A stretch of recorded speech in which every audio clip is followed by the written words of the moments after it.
اللهم صل على محمد وعلى آل محمد كما صليت على إبراهيم وعلى آل إبراهيم.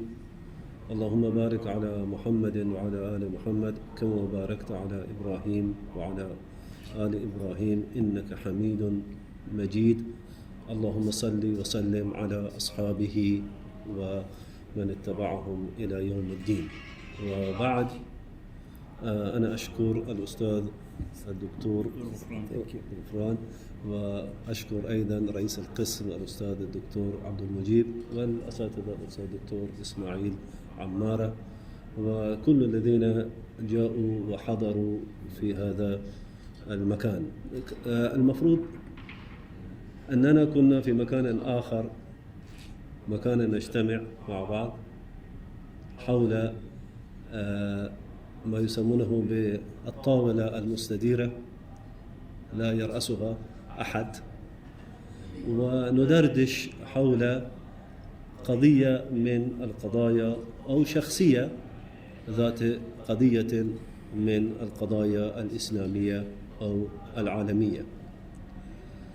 في المرة السابقة تكلمنا عن حجة الإسلام الإمام أبي حامد محمد بن محمد الغزالي الطوسي، واليوم سنتكلم عن حجة آخر من حجج الإسلام، وهو ممكن نسميه العلامة أو حتى الإمام، فإذا كان تلميذه إماما وهو الشيخ محمد عبده فهو أيضا إمام، ومن باب الأولى أن يكون إماما. الشيخ محمد جمال الدين الأفغاني أو جمال الدين أسد آبادي كما يسميه بعض الباحثين، ونتكلم عن هذا وقضية من أين هو ومن هو وهل هذا مهم، فسنأتي إليه. قبل أن نتكلم عن جمال الدين يجب أن نمر بالعصر الذي هو ولد فيه والقرن الذي مات فيه. فإذا فهمنا القرن الذي ولد فيه فسنفهم شخصيته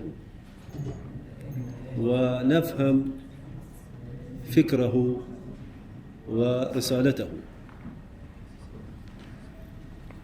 الشيخ جمال الدين كما هو المعروف عنده ولد في سنة 1837 أو 38 أو 39 على اختلاف بين الذين أرخوا ولادته، وتوفي باتفاق في سنة 1897، يعني 1897 توفي في هذا العام في اسطنبول، يعني هو اتفاق حول وفاته. هذا العصر الذي هو عاش فيه، يعني القرن 19 للميلاد، ممكن نسميه قرن الاستعمار، قرن الاستعمار، لأن لم يكن الاستعمار الغربي بهذه القوة لا في القرن 17 والثامن عشر ولا في القرن 20 أو على الأقل يعني بعد الحرب العالمية الأولى. القرن 19 هذا هو القرن الذي كان الاستعمار الغربي تقريبا تمكن أن يبلع أكثر الدول في العالم، وخاصة في العالم الإسلامي طبعا الذي كان يعني يهم شيخ جمال الدين. إذا رجعنا قليلا إلى الوراء إلى القرن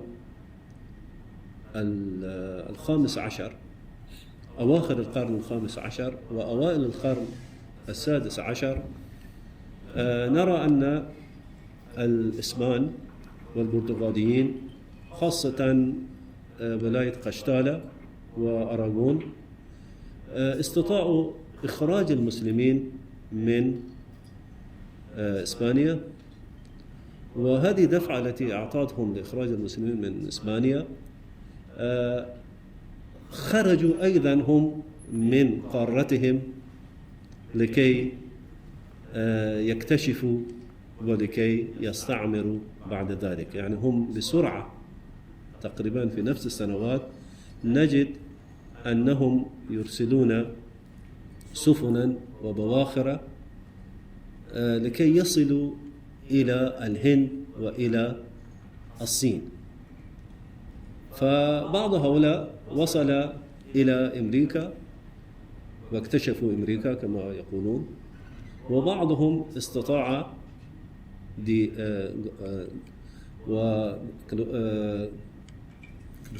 كريستوف كولومبوس، نعم، وديغاما وصل إلى كلكتة أو كلكوت حقيقة في جنوب الهند، في ملابار.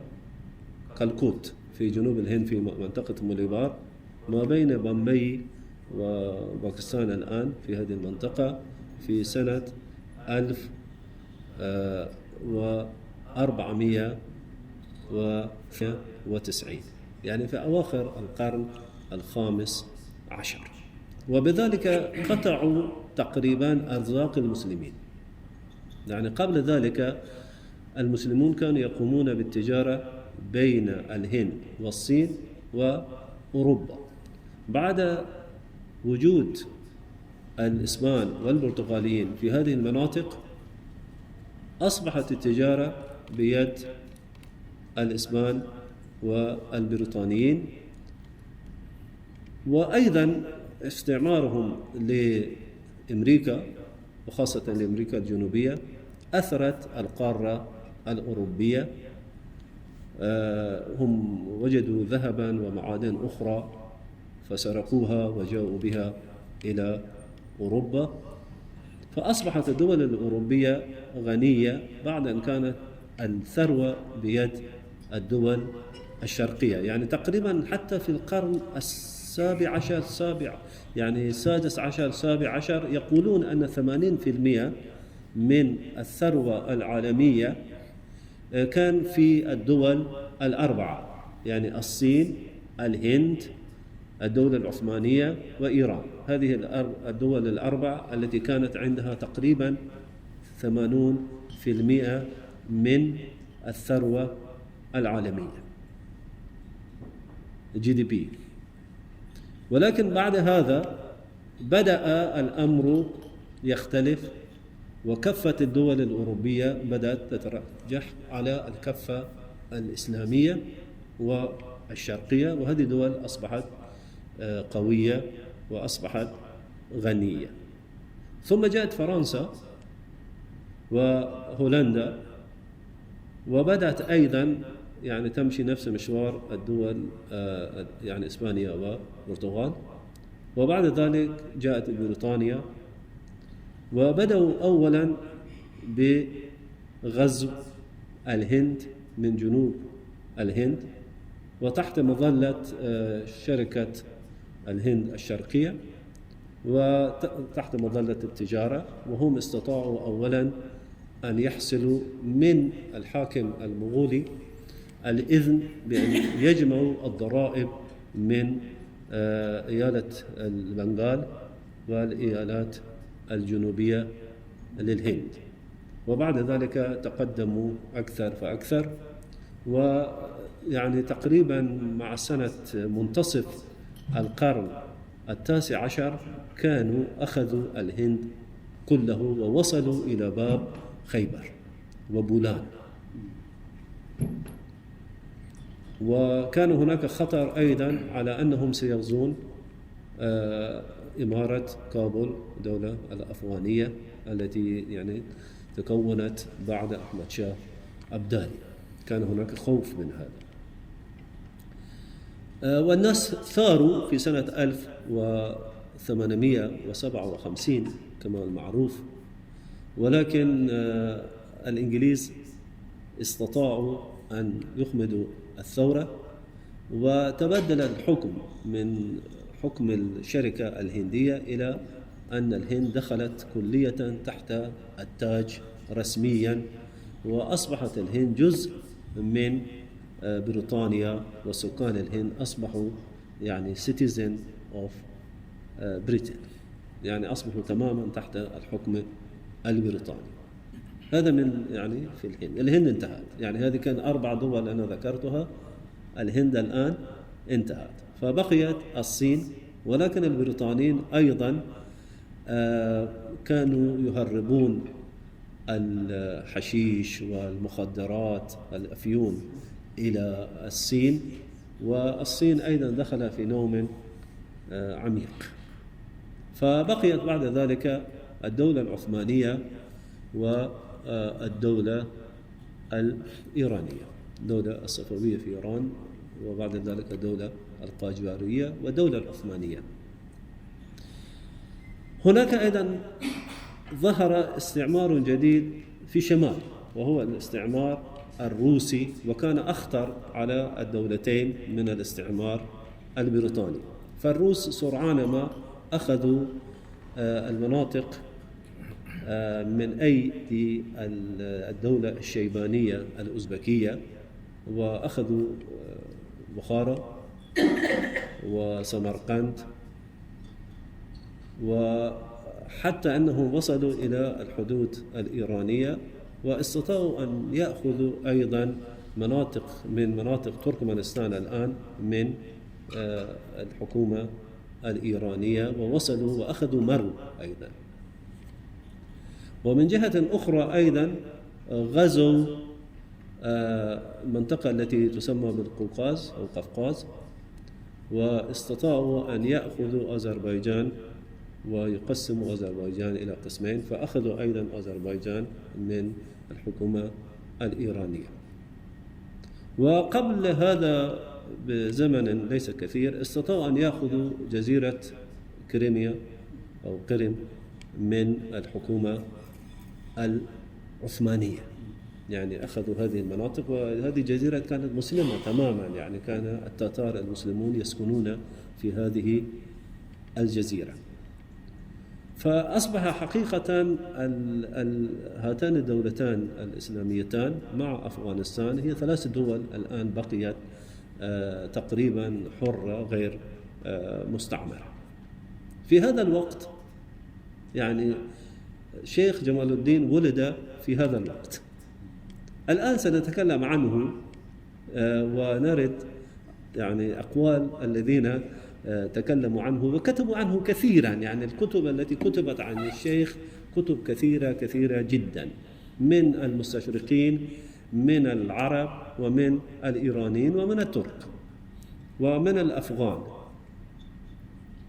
في رسائل علمية، يعني على الأقل يعني أنا رأيت رسالتين، رسالة لطالب في دكتوراه من جامعة بشاور كتب عن جمال الدين، ورسالة أخرى لطالب في جامعة من جامعة السعودية أيضا كتب عن دعوة جمال الدين في ميزان الإسلام، وغير ذلك. يعني هم ناس كتبوا كثيرا عن جمال الدين. أولا نتكلم عن ما اتفق الناس عليه حول جمال الدين في يعني عن حياته وأفكاره. هم اتفقوا أولا أن هناك شخص وجد في هذا العالم اسمه جمال الدين، هذا على الأقل يعني متفق عليه، أنه وجد في هذا العالم شخص اسمه جمال الدين، وليس خرافة، لأنه ممكن يتكلم. يعني أنا حقيقة كنت أقرأ عند بعض المستشرقين الذي كان يشك في وجود سيدنا سلمان الفارسي رضي الله عنه، وهم ممكن يقولوا أي شيء يعني ويشكون يعني، وبعد ذلك أنت مضطر أن تثبت أنه كان موجودا. فعلى الأقل الحمد لله أنهم يعني اتفقوا على وجود هذا الرجل في هذا العصر وهذا القرن. أيضا اتفقوا على تاريخ ولادته أنه ولد في سنة 1800 ممكن 37 38 إلى 39، ليس مشكلة كبيرة يعني بالنسبة لذلك الوقت، وأنه توفي في سنة 1897 يعني آخر القرن. فهذا القرن ممكن نسميه قرن الاستعمار وقرن ردود أفعال ضد الاستعمار، وخاصة من قبل هذا الرجل العظيم. هم يتفقون في هذا. بعد ذلك يختلفون. الرواية الرسمية يعني هي رواية تلميذه الشيخ محمد عبده وتلميذ تلميذه شيخ رشيد رضا، ورواية حتى نيكلسون وجي براون، وأيضا هي رواية لأديب إسحاق، وأيضا لبعض السوريين الآخرين مثل جورجي زيدان. يعني هم تقريبا متفقون على هذه الرواية التي أذكرها لكم. وهذه الرواية مصدرها الشيخ يعني نفسه يعني هو الذي روى لهم هذه الرواية. يعني شيخ جمال الدين قال لهم، قال أنني ولدت في ولاية كونر الأفغانية في قرية اسمها أسعد آباد. بعض الناس يعني حرفوا وكتبوا أسد آباد، ولكن المحقق أنه أسعد آباد. واسم والده صفدر، وشيخ محمد عبده لا أعرف لماذا كتب صفتر، ويكون صفدر وممكن يكون تحريف. يعني ولد يعني نسبه حسيني، يصل هذا النسب إلى سيدنا الحسين بن علي رضي الله تعالى عنهما، فهو شريف سيد. وهو من أولاد الشيخ علي الترمذي، سيد علي الترمذي. وهنا شيخ محمد عبده أخطأ وظن أن الترمذي هذا هو نفس الترمذي المحدث، نعم صاحب السنن، وقال هو يعني المحدث المعروف، ولكن الترمذي الآخر كما نعرف والدكتور إسماعيل يعرف جيدا أنه اسمه أبو عيسى محمد بن عيسى بن سورة السلمي، أليس كذلك؟ نعم. أما هذا فهو شيخ علي أو السيد علي الترمذي. وهذا المحقق الذي كان تكلمت عنه أنه كتب رسالته في بشاور، هو يرى أنه هو بير بابا الذي قبره في بنير، منطقة بنير، هو بير بابا، هو نفسه. يعني بير بابا هو جد هذا جمال الدين كما هو يقول. فهو يعني بير بابا معروف أنه تزوج ببنت من يوسف زاي، كان حاكما على يوسف زاي، فممكن جمال الدين بهذا المعنى يعني له نسب أيضا يصل إلى قبيلة يوسف زاي. نعم. يقول جمال الدين أن كان لهم قطعة من الأرض كبيرة، وهم كانوا يسكنون في هذه القرية، ولكن الحاكم في ذلك الوقت الأمير دوست محمد ظلمهم وأخذ الأراضي من أيديهم وهجرهم، فهم اضطروا أن يذهبوا ويسكنوا في مدينة كابول، وكان عمره حين ذاك تقريبا 8 سنوات. فهم ذهبوا إلى كابول وعاشوا في كابول، وبدأ يتعلم على والديه وعلى بعض المدرسين العلوم التي كانت موجودة، مثل الفقه وأصول الفقه والفلسفة والمنطق والتصوف والهيئة، يعني علم الأفلاك. فدرس على أيديهم هذه العلوم إلى أن بلغ تقريبا 18 من عمره، فأحب أن يسافر إلى الهند ويدرس العلوم الحديثة، فجاء إلى الهند، ولا يقول أين ذهب في الهند، ولكنه هو جاء إلى الهند ودرس اللغة الإنجليزية ودرس الرياضيات الحديثة، وأيضا درس العلوم الأوروبية الحديثة، وبقي في الهند تقريبا سنة ونصف من حياته، ثم رجع مرة أخرى إلى كابول. وبعد مدة يعني استأذن والده أن يذهب إلى الحج، فذهب إلى الحج وبقي هناك يعني مدة في الحجاز، ولعله أيضا درس على بعض علماء هناك، ثم رجع إلى أفغانستان فتقلد مناصب حكومية يعني مع دوست محمد، ولكن كان قريبا إلى محمد أعظم خان، ولم يكن مع الآخرين من أولاده. كان له أولاد كثيرون دوست محمد. ثم دوست محمد عندما ذهب إلى استرجاع هرات من أيدي أحد الأمراء الأفغان، فهناك هو مات في الحصار، يعني أنه حاصروا هرات، هو توفي، وبعد وفاته حدثت مشكلة بين أولاده. فشير علي خان الذي كان وليا للعهد هو الذي يعني ادعى أنه هو الأمير، وأيضا محمد أعظم خان، وأيضا الأمير عبد الرحمن ابن أخي محمد أعظم، وهؤلاء كلهم كانوا من الذين ادعوا الإمارة، وحدثت الحروب بينهم. وجمال الدين كان مع محمد أعظم خان، ومحمد أعظم خان هزم وفر إلى إيران، وهناك بقي في طوس في مشهد مدة، ثم بعد ذلك في طريقه إلى طهران مات في نيسان. أما جمال الدين فرجع إلى كابول، والأمير لم يمسه بالسوء، ولكنه كان يحقد عليه، وممكن بطريقة أخرى ممكن يقتله. فالشيخ استأذن الأمير مرة أخرى أن يذهب إلى الحج،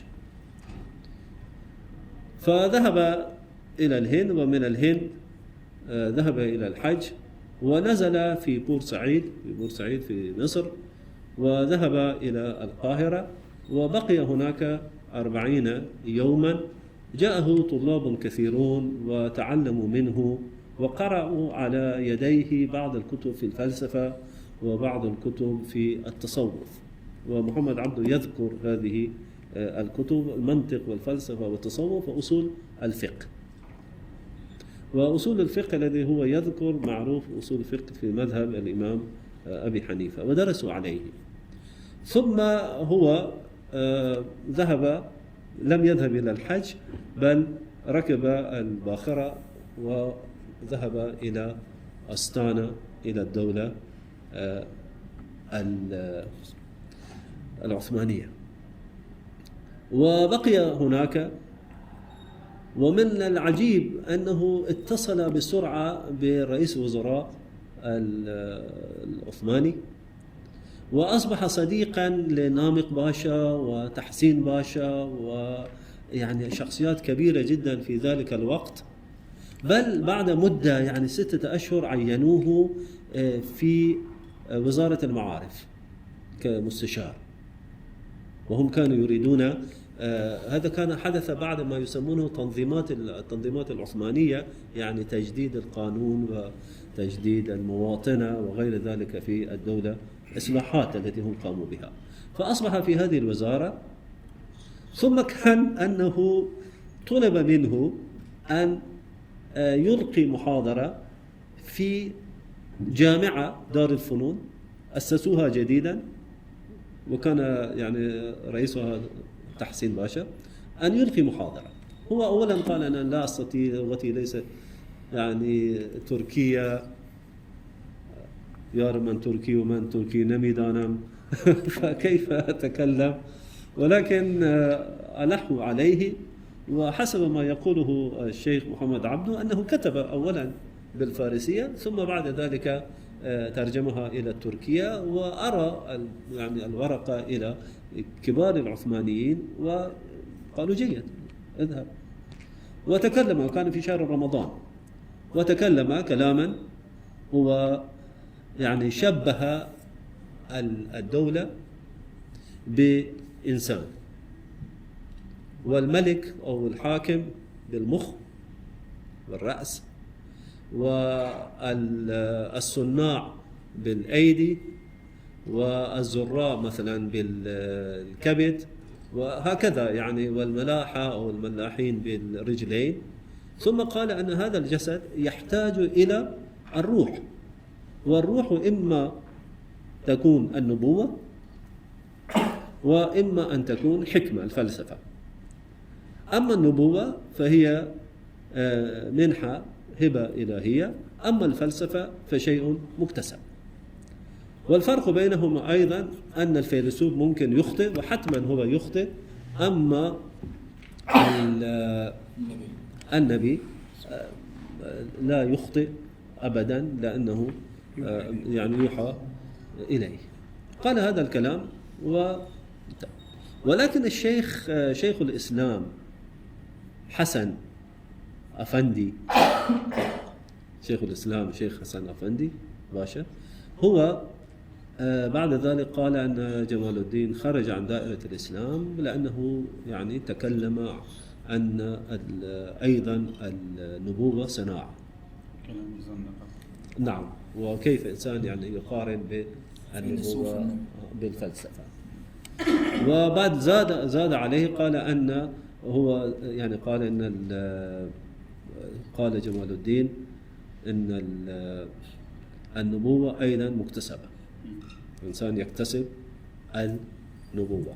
فحدثت مشكلة كبيرة جدا، والخطباء بدأوا يتكلمون ضد جمال الدين، وجمال الدين طلب أن يعني يذهب إلى المحكمة، أراد أن يذهب إلى المحكمة يعني يشكو ضد هذا الرجل، ولكن رئيس الوزراء تدخل وقال له الآن أنت أخرج، وعندما تهدأ الأمور ترجع إذا شئت. وهو كان لا يريد، ولكن أخيرا يعني قالوا له يعني أخرج، وأخرجوه يعني.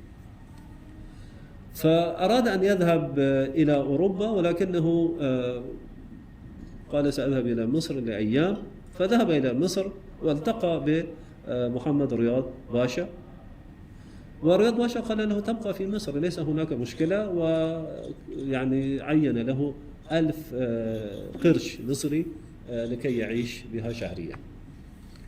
فهو بدأ يعيش في القاهرة، وسكنه في خان الخليلي، وكان يدرس الطلاب في بيته، ولا يذهب إلى الأزهر إلا للصلاة، وعادة في أيام الجمعة.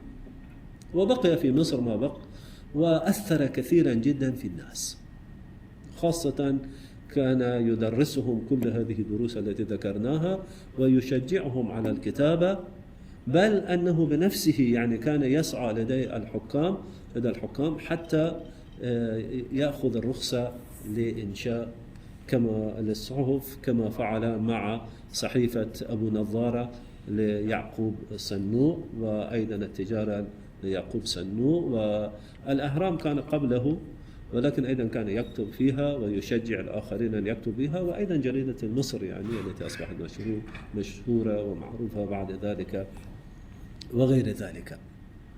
واجتمع حوله كثير من الطلاب، ليس كلهم مسلمين، يعني مثلا أديب إسحاق كان مسيحيا، يعقوب سنوء كان يهوديا، واحد آخر اسمه سليم البستاني أيضا، وواحد اسمه عنهوري، سليم عنهوري كان مسيحيا شاميا، وأيضا جورج زيدان كان مسيحيا. فكثير من الناس كانوا حوله ويشجعهم جميعا على الكتابة. وهناك هو جاء بفكرة أيضا، أن فكرة مصر للمصريين، هو يقولون أنه هو الذي اخترع أو هذه الجملة مصر للمصريين. فبعض الناس يعني يراه أنه هو أول من دعا إلى القومية وإخراج العثمانيين أيضا، ولكن هو حقيقة كان لا يقصد هذا، إنما يعني مصر للمصريين يعني ليس للإنجليز. يعني إذا يعني لأنه في ذلك الوقت الإنجليز كانوا يحكمون وليس العثمانيين، يعني ما كانوا يحكمون مصر، الإنجليز كانوا يحكمون. المهم هو بقي مدة، وإسماعيل كان مع إسماعيل، ثم بدأ يكتب ضد إسماعيل، واتهم أنه أراد أن يغتال إسماعيل في عبوره من فوق كبر النيل. فإسماعيل أيضا كان وقع في ورطة كبيرة جدا مع الشركات البريطانية والفرنسية، وأخيرا إسماعيل أزيح وجاء بعده توفيق باشا. توفيق باشا كان صديقا له، ولكن أخيرا خاف منه، أو الإنجليز ضغطوا عليه، فأخرج الشيخ بطريقة يعني سيئة جدا. كان راجعا في رمضان من إحدى محاضراته، فأخذ هكذا ووضع في السجن حتى ليس معه لباس أو شيء، ثم أركب سفينة وأرسل إلى كلكتة إلى الهند. في الهند لم يبقى في كلكتة، وكان له صديق يعني واحد اسمه شيرازي، ولكنه لم يبقى هناك، وذهب إلى حيدرآباد دكن ليعيش مع بهادر جنگ، كان أحد وزراء في حكومة النظام حيدرآباد. وبعد موت بهادر مع نواز جنگ ابنه، وهناك بقي هذه السنوات، وكتب هناك كتابا مهما جدا، كتاب الرد على الدهرية أو الدهريين، كتبها بالفارسية هذه الرسالة. ثم بعد ذلك محمد عبده بمساعدة أبي تراب كان معه خادمه، ومحمد عبده يقول أنه ابن أخته، يعني من الاختلافات أيضا يعني. فهو ترجم هذه الرسالة إلى العربية، ولكن أصل الرسالة باللغة الفارسية. وهناك أيضا كان يكتب في يعني هناك مجلة معروفة المعلم الشفيق، كان يكتب في هذه المجلة وأيضا في مجلات أخرى، وبقي في حيدرآباد مدة. ثم بعد ذلك عندما بدأت مشكلة العرابي في مصر، الإنجليز طلبوا منه أن يترك حيدرآباد ويذهب إلى كلكتة مرة أخرى، وذهب هناك وبقي مع قليلا جدا من التلامذة إلى أن انتهت مشكلة عرابي. فقالوا له الآن ممكن تخرج إلى أي مكان شئت.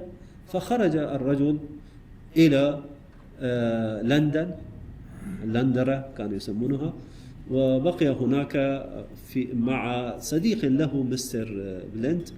وبعد ذلك ذهب إلى باريس وأسس جماعة العروة الوثقى، وأيضا مجلة أو جريدة العروة الوثقى. وطلب من محمد عبده أن يأتي من مصر إلى، كان هو طبعا في لبنان ثم جاء إلى مصر، فطلب منه أن يأتي، أو من لبنان مرة يعني مباشرة، أن يأتي إلى باريس.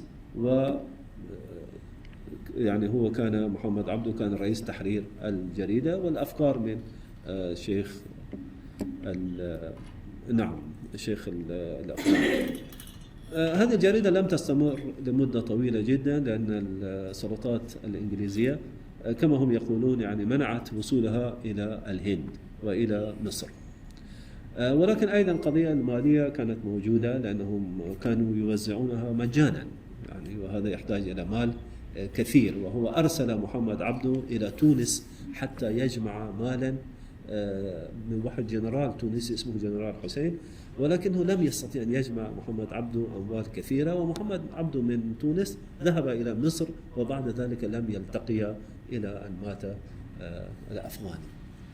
هو بعد مدة بقي هناك، وجاء له طلب من إيران أن يزور إيران ويقوم ببعض المشاريع هناك في أيام الملك الإيراني الذي حكم مدة طويلة جدا، وهو ناصر الدين شاه القاجاري. فذهب إلى إيران وبقي مدة قصيرة جدا، ولكن وجد أن الشاه لا يريد أن يلبي ما يريده هو، فترك إيران وذهب إلى روسيا، ومن روسيا ذهب مرة أخرى إلى باريس وإلى لندن. ثم عندما شاه إيران زار في زيارته المعروفة وأخذ معه كل الزوجات كان عنده زوجات كثيرة، وذهب إلى أوروبا فالتقى به وطلب منه أن يأتي، فأخذ منه محمد جمال الدين الأفغاني عهدا أنني إذا جئت لا تسمع كلام الوشاة ولا تسمع كلام الذين لا يريدون التغيير وتكون معي. فأخذ منه عهدا، فجمال الدين مرة أخرى جاء إلى إيران. وحقيقة بدأ حتى الرجل يعني طلب منه كما يقول محمد عبده أن يكون رئيسا للوزراء في إيران، ولكن محمد جمال الدين رفض هذا وقال أنه أنا لا أصلح لهذا العمل، ولكن أنا أعطيك خطط وأنت يعني تطبق هذه الخطط وستنجح. ولكن عندما وجد أن الرجل لا يريد هذا، إنما يماطل ويماطل، جمال الدين بدأ يغضب. وجمال الدين كما يقول محمد عبده كان عنده مشكلة سرعة الغضب،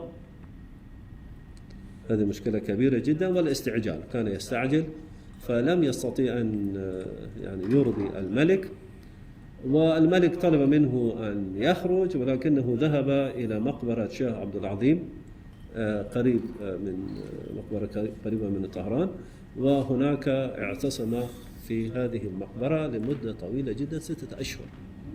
وهذه المقبرة يعني الحكومة حتى لا تستطيع أن تدخل وتخرج من يكون هناك. ولكن أخيرا الحكومة أرسلت الجنود وأخذوه قحرا وذهبوا به في شتاء قارس جدا. وجمال الدين كان لا ينسى هذا أبدا، أنه كيف أخرج وكأنه لص وأنه مجرم.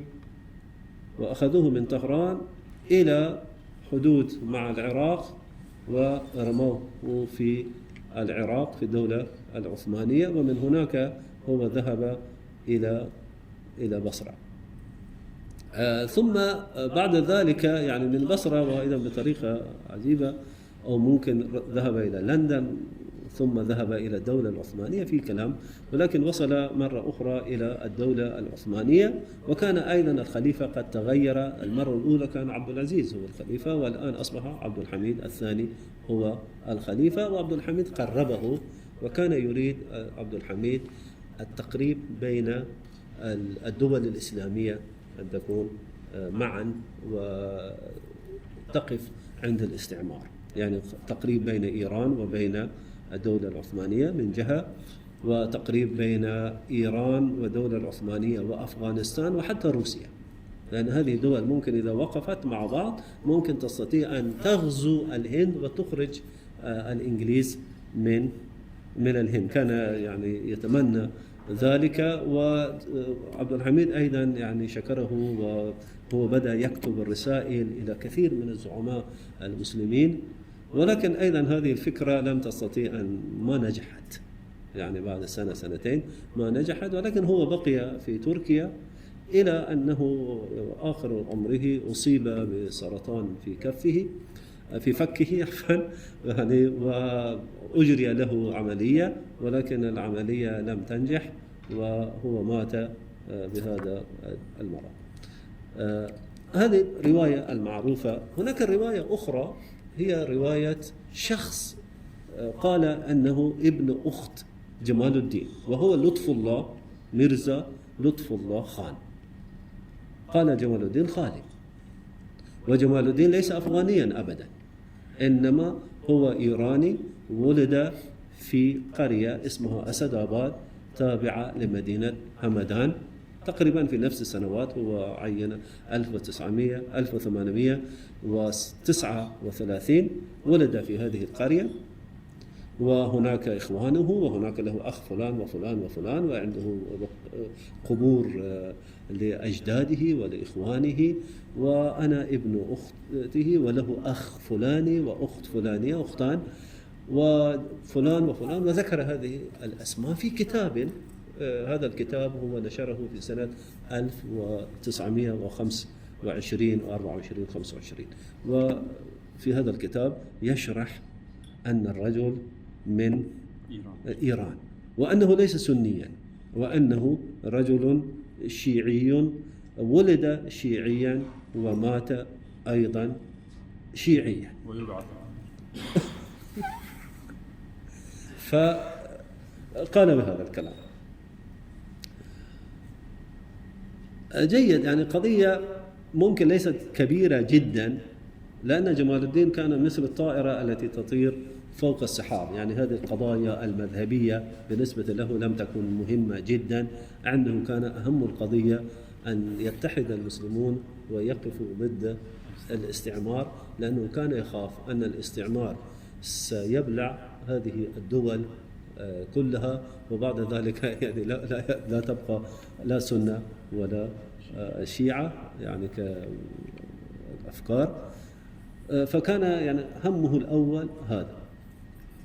وهو أيضا يعني يقول هذا الكلام، وورد عنه يعني هذا الكلام. قال يعني أنت هب لو أن الآن الشيعة قبلوا أن سيدنا أبا بكر كان أولى بالخليفة، هو كان خليفة يعني حقيقة وليس سيدنا علي، هل سينفع هذا في شيء؟ أو أن السنة قبلوا أن عليا كان أحق بالخلافة، هل هذا سيغير من شيء؟ أن هذا شيء قديم قبل 1300 سنة، والآن هذا لا يؤثر في حياتنا. نحن عندنا مشكلتنا بريطانيا أمامنا وروسيا خلفنا، ونحن ضعفاء وكل يوم نضعف أكثر. يعني جمال الدين نفسه حقيقة لم يظهر منه أنه تكلم عن هذه القضايا. محمد عبده، وأيضا هناك رجل إيراني آخر كان صديقا لجمال الدين وتلميذا له تقريبا، اسمه ميرزا حسن الإصفهاني، كان في اسطنبول. هما تقريبا يقولون نفس الكلام، أن الرجل كان يعني متمسكا بمذهب الإمام أبي حنيفة، وكان يعمل يعني حياته كلها وفقا لهذا المذهب. حتى محمد عبده يقول ما رأيت أحدا يكون أكثر تمسكا منه بمذهبه. طبعا والآخرون يردون أن الشيخ كان يعيش بين أهل السنة، فإذا أظهر أنه إيراني أو أنه سني فممكن لا يجد قبولا لديهم، فهو يعني ادعى أنه تقي أنه سني، وأنه سني وأنه أفغاني، على دليل أنه إذا قال إيراني فالناس ممكن يفهمون أنه شيعي، وإذا قال أفغاني الناس يفهمون أنه سني. وإن كان هذا الأمر أيضا ليس مضطردا، لأن في أفغان أيضا هناك شيعة، وفي إيران أيضا هناك سنة. هذا الشيخ يعني لطف الله جاء ببعض الأدلة على كونه إيرانيا. أولا قال أن أسرته هنا موجودة في إيران، فالأفغان لماذا لا يأتون بأسرة له في أفغانستان؟ أسرته موجودة هنا، وهذا دليل الأقوى أنه إيراني، وهذا دليل حتى ممكن نادرا يقبل. فهذا دليل قوي. ولكن الأدلة الأخرى التي هو جاء بها أدلة ضعيفة.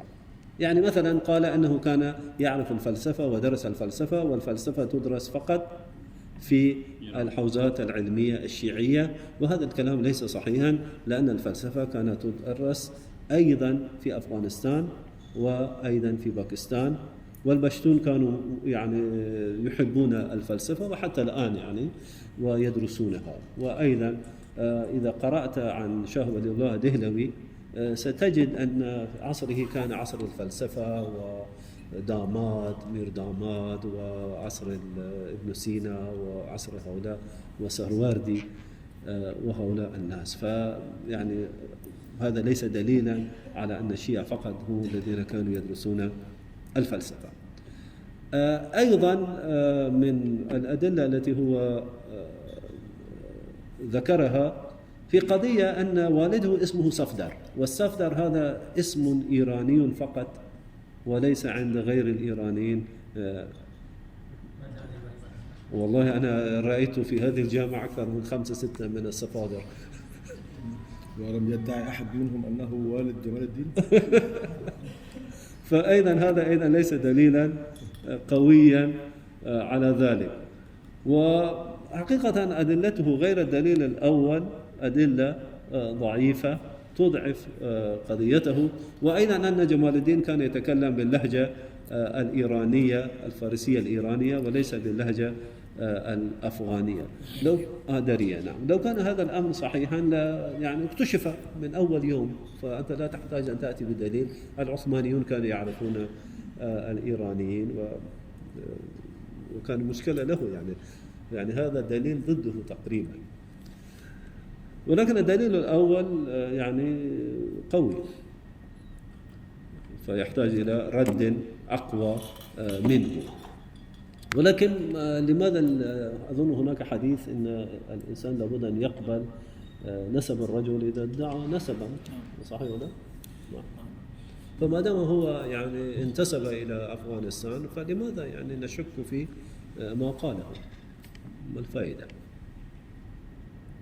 المهم يعني هذا ما يقوله شيخ لطف الله. وللطف الله أيضا ابن اسمه صفات الله، وأيضا هو كتب كتابا يعني تتمة لكتاب والده. والمشكلة الكبيرة هي حياة جمال الدين هذه السنوات يعني التي قضاها قبل أن يأتي إلى كابل. بعد أن جاء إلى كابل فكما يقول المستشرقون هو أصبح معروفا ومعلوما من قبل الحكومة البريطانية، لأن هناك تقارير أرسلت من كابل إلى الحكومة البريطانية، وهي تقارير حتى الآن موجودة تنبئ عن وجود شخص اسمه سيد جمال الدين. ولكن شيء العجيب أنا عندما قرأت وصفه شكله يعني لا يناسب لا الصورة الشخصية التي عندنا عنه ولا وصف محمد عبده له. محمد عبده يقول هو كان رجلا ربعا يعني، وكان قويا وكان أسمر اللون وشعره مجعد، وحتى هذا الإصفهاني الإيراني أيضا يقول نفس الكلام، وكان يشبه أهل الحجاز. أما هذا فيقول أنه كان رجلا أصفر نحيف، عيونه أو عينان زرقاوان وشعر أصفر. فهذه الصورة حقيقة ليست صورة جمال الدين كما نعرف. يعني ممكن هو اختلط المرسل الذي كان يرسل عن أخبار كابل، يعني في يعني شيئين، هو كان يكتب شيء اسمه سمري، وأيضا يوميات كابل يعني دائري لكابل. فهذه يعني صفاته ليست هي صفات جمال الدين. وأيضا أن الأمير الشير علي خان عندما أخرجه أعطى له 200 تمان لكي يخرج. ولماذا يعطيه 200 تمان ويخرجه من بولان إلى الهند؟ فالقصة ليست يعني قوية ومستقيمة تماما. أظن الرجل أخطأ. ولكن في مصر طبعا هو معروف وليس هناك لأن كل الجرائد كانت تكتب عنه وهو يكتب فيها، يعني ليس هناك أي إشكالية في الرجل. أيضا عندما كان في فرنسا وعندما رجع إلى الهند، يعني هناك جاسوس هندي اسمه حسين بلغرامي كان في حيدراباد وكتب عنه أن هناك رجل جاء من مصر وأخرجته حكومة جلالة الخديوي وهو يعمل تشويش وكذا وكذا في الهند. وأيضا يعني رئيس شرطة اللصوص يعني عمل استجواب معه وكتب إلى أيضا الدولة الإنجليزية أن هناك رجل اسمه كذا فممكن يكون خطيرا وليس خطيرا، وقد يعني أخذناه إلى المباحث وتكلمنا معه، ويعني أرسل التقارير عنه إلى بريطانيا تقريبا يعني. وهناك ليست قضية كبيرة في هذا، ولكن نأتي أخيرا قبل أن ننتهي إلى بعض أعماله، وهذا هو الذي يهمنا أكثر. ماذا كتب؟ جمال الدين كان يكتب قليلا ويتكلم كثيرا ويخطب كثيرا ويؤثر كثيرا ويغير الناس. عنده جرأة وعنده شجاعة وشيء عجيب، وكان يعيش حياة بسيطة جدا، يأكل قليلا ويشرب شاي كثيرا ويدخن كثيرا. ليس نسوار؟ أيضا نعم، نسوار. صعود. نعم في كلام عنه أن ملك إيران ناصر الدين شاه أعطى له يعني علبة صعود نعرف من الذهب والفضة، يعني نسوار، علبة للنسوار يعني. فهو كان يريد أن يرفض، ولكن الناس قالوا له لا ترفض، يعني هذه هدية الملك. نعم فقبل، ممكن يعني كان الناس يهتمون. فماذا كتب هو؟ هذا الآن يعني هو كتب يعني كلاما كثيرا جدا في السياسة وإيقاظ المصريين والمسلمين في الجرائد المصرية في ذلك الوقت، ولكن هو كتب كتابين. الكتاب الأول الذي نعرف أين كتب، كتاب الرد على الدهري، والكتاب الثاني تتمة البيان في تاريخ الأفغان. ولكن هناك مقالات أيضا البيان بين الإنجليز أو بيان بين الإنجليز والأفغان، وأيضا رد على رينان. يعني نقف عند هذه الكتب الثلاثة بسرعة. في الرد على دهريين هو يقول عندما وصل إلى الهند الناس جاءوا إليه وقالوا أن هناك دعوة شديدة جدا بين الشباب في التمذهب بمذهب الدهريين، فماذا رأيك؟ أحد العلماء راسله من لكنو وهو رد عليه في هذا الكتيب الصغير يكتب عن مذهب الدهريين. هو لم يذكر يعني اسم سير سيد أحمد خان، ولكن الذين يعلقون على هذا الكتيب يقولون أنه يعني رد عليه حقيقة، ولكن أنا أظن ممكن ليس هذا الكلام صحيحا، لأن سير سيد أحمد خان لم يكن دهريا بمعنى أنه يعني ينكر وجود الله سبحانه وتعالى. لا أظن لم يكن هكذا، هو لم يكن دهريا، وإن كان يرى أننا علينا أن نتعلم اللغة الإنجليزية ونداري الإنجليز ما زالوا يعني ما داموا هنا. فالمهم يعني الرسالة تنقسم إلى قسمين: قسم يتكلم عن الدهريين تاريخهم من أيام أبي قور والمذهب الكلبي، وأيضا نعم أظن الوقت بدأ وتعب الشيخ. والمذهب الكلبي، وأيضا على واحد اسمه ديمقراطيس، أن هذا المذهب أو الدهرية هو أصلا كتب الكتاب نيتشيرية، يعني نيتشر طبيعية، ولكن ترجمة محمد عبده على أنه رد على الدهريين، ولكن هو يقول رد على بالفارسية، كتب بالفارسية، وفارسيته جميلة جدا حقيقة، وترجمة أيضا جيدة جدا. ترجمة لا هو أبو تراب هو الذي ترجمه، ثم الشيخ محمد عبده يعني صاغ الترجمة صياغة عربية جميلة. نعم.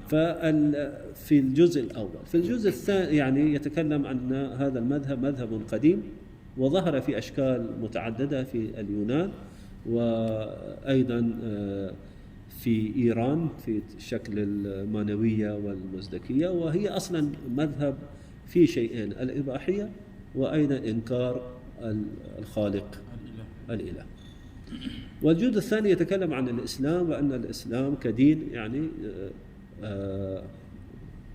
يدعو إلى القوة ويدعو يعني إلى الاتحاد، ويقول أنه هو الدين الوحيد الذي يدعو إلى التوحيد الكامل، أن الله سبحانه وتعالى هو الفعال لما يريد والوحيد في الكون، لا قوة لغيره لأنه هو يعني علة المعلولات كلها.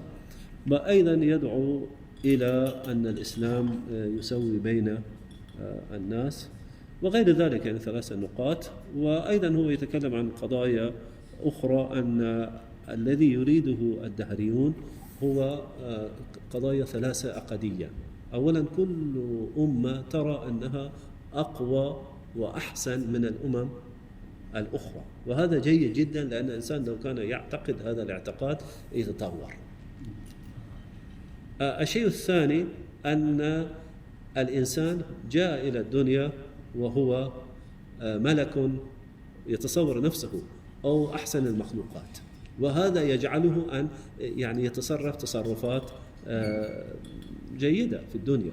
إن الإنسان إذا رأى نفسه حيوانا كما الداروينية مثلا تقول له، فكيف تكون تصرفاته؟ الشيء الثالث أن الإنسان يرى أنه له حياة أخرى بعد موته، فيستعد لتلك الحياة. وهذه العقائد هي التي تجعل الأمة متقدمة وقوية. ثم الفرد لابد أن يتصف ب3 صفات: الحياة والصدق والأمانة. والحياة هي التي تجعل الإنسان يبتعد عن كل الرذائل، والصدق يجعل المجتمع مجتمعا مترابطا، والأمانة ولولا الأمانة لانتهت كل المدنيات. فينهي هذا الكلام بهذا الشكل. هذا يعني الكتاب الثاني قضية الأفغان، هذا يدل على أنه كان يعرف، يعني حقيقة إنسان يتعجب من معرفته الدقيقة لقضايا الأفغان وبعادات الأفغان والذين يعيشون مع الأفغان. هو يقصد الأفغان الذين يتكلمون اللغة البشتونية. البشتون هو يقصدهم، نعم، قومية البشتون.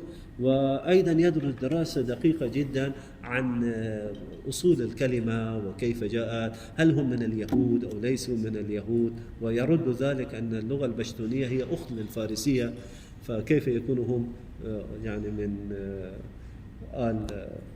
من يهود، واليهود يتكلمون اللغة العبرية وهي اللغة السامية.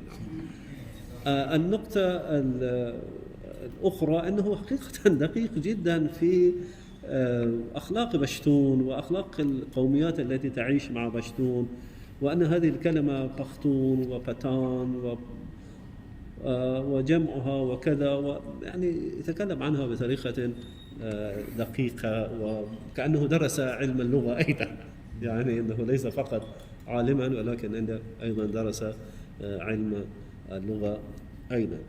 ثم يتكلم بإصحاب عن الحروب التي قامت يعني بين الإيرانيين وبين الأفغان. كما نعرف يعني أن بداية الحكم الأفغاني سدوزاي وهؤلاء الذين هاجموا على إصفهان وأخذوا إصفهان ل7 سنين، ثم ميرويس ومحمود وغيرهم، وكيف بعد ذلك هذا نادر شاه جاء وأخرجهم من إيران، ونادر شاه أيضا أخذ أفغانستان. ثم بعد نادر شاه جاء أحمد شاه أبدالي، وهو المؤسس الحقيقي للدولة الأفغانية. وأيضا يمدحهم، يعني يمدح شجاعتهم في الحروب، وأنهم يحاربون فطرة كأنهم يعني درسوا في المدارس الحربية الأوروبية، وأنهم شجعان.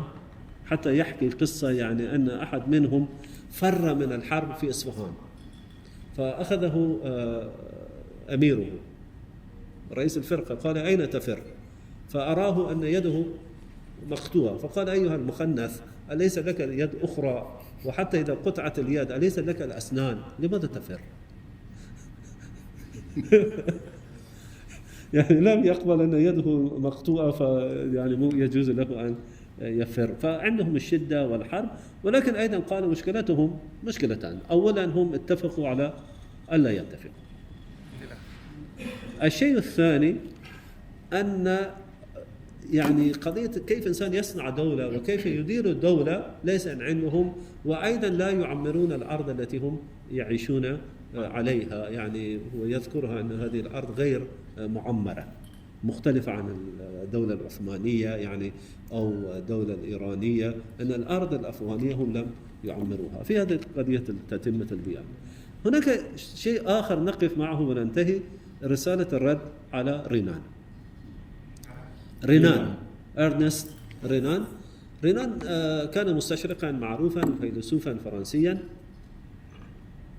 هو ألقى محاضرة في سوربون عندما ذهب جمال الدين الأفغاني في أوائل أيامه أو يعني شهوره في فرنسا، فألقى محاضرة. في هذه المحاضرة يعني قال أن الإسلام يخالف المدنية والحضارة، وما دام المسلمون متمسكون بالإسلام فلا يمكن أن يتقدموا أبدا. هذا. ثم قال أن ما نسميها بالحضارة أو ما نسميه بالحضارة العربية والعلم العربي والفلسفة العربية، هذا ليس للعرب فيه دخل إلا اللغة، إنما الفلسفة هذه فلسفة آرية، والذين هم الفلاسفة هؤلاء المسلمون إما هم من إسبانيا مثل ابن رشد أو من إيران مثل نعم. والفلسفة لها علاقة بالقومية الآرية، ابن سينا والفارابي أصلا من الترك، ولكن هو يعني وابن نعم ابن نفتوي وغيره، يعني هؤلاء الإيرانيون. وأن الإسلام كما قلت يعني لا علاقة، لا يمكن هناك ضدية بين الإسلام وبين التقدم والحضارة. جمال الدين رد عليه، وهذا الرد يعني أثار مشكلة كبيرة جدا لجمال الدين، وحتى الآن الناس يناقشون هذا الرد. أولا هو قال هذا الكلام الذي تقول أن العرب لم يكن لهم دور في الحضارة، هذا الكلام ليس صحيح. يعني هذا الكلام ليس صحيحا، لأن الأندلسيين هؤلاء هم العرب فقط عاشوا في الأندلس، لغتهم عربية وجنسهم عربي، ولكن المنطقة الجغرافية فقط تغيرت. والمنطقة الجغرافية عندما تتغير ليس معناه أن الإنسان يفقد يعني قوميته، يعني كما معروف. يعني إذا ذهبنا مثلا يأتي بالأدلة من حال الفرنسيين أنفسهم، فهم كانوا عربا ولغتهم العربية. وهو يقول أي إنسان لغته الأم أو لغته الأولى هي العربية فهو عربي، ولا ننظر أن قبل 10 قرون ماذا كان.